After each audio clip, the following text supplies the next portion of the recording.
اللہ وبرکاتہ۔ بسم اللہ الرحمن الرحیم، والصلاة والسلام علی سیدنا و مولانا محمد وعلی آلہ وصحبہ اجمعین، اما بعد۔ میرے عزیزوں، بھائیوں، دوستوں، بہنوں، بچوں، بچیوں، شعبان سے پہلے ہی اللہ کے نبی جب رجب کا مہینہ آتا تھا جو اس سے پہلے گزرا ہے، تو اس میں یہ دعا فرمایا کرتے تھے، اللہم بارک لنا فی رجب و شعبان وبلغنا رمضان۔ یا اللہ ہمارے رجب اور شعبان میں برکت عطا فرما اور ہمیں رمضان مبارک نصیب فرما۔ تو ان 2 مہینوں میں گویا آپ رمضان کی تیاری شروع فرما دیتے تھے۔ عربی زبان ایسی ہے جس میں کوئی لفظ بیکار کا نہیں ہے، بے معنی نہیں ہے۔ جس ہم کہتے ہیں چائے وائے،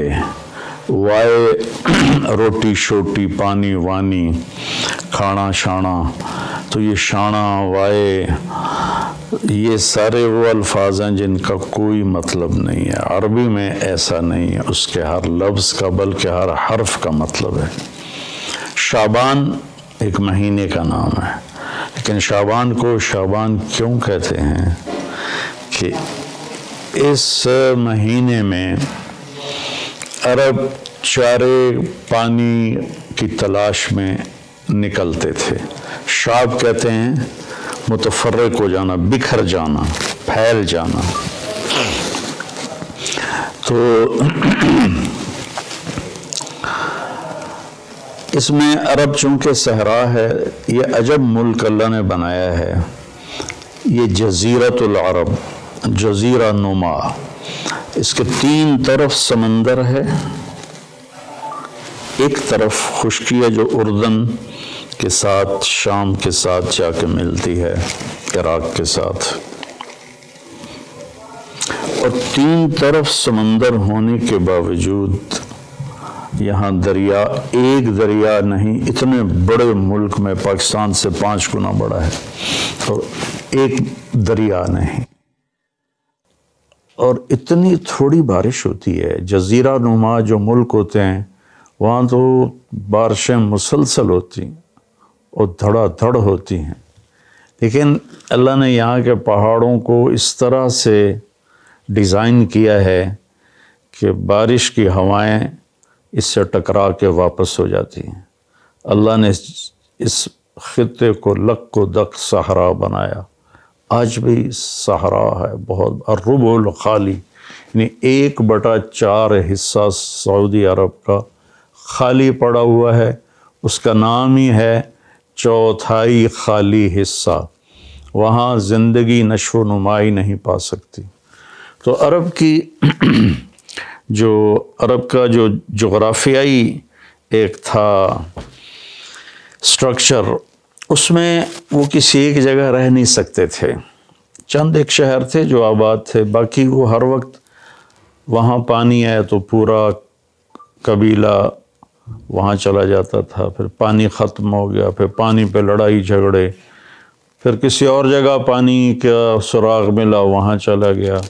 تو پانیوں اور چارے والی زمین کی تلاش کے لیے شعبان میں یہ نکلتے تھے، اور پھر آ کر اپنے سردار کو خبر دیتے کہ وہاں چارہ ہے، وہاں پانی ہے، پھر پورا قافلہ موو کر کے وہاں چلا جاتا تھا۔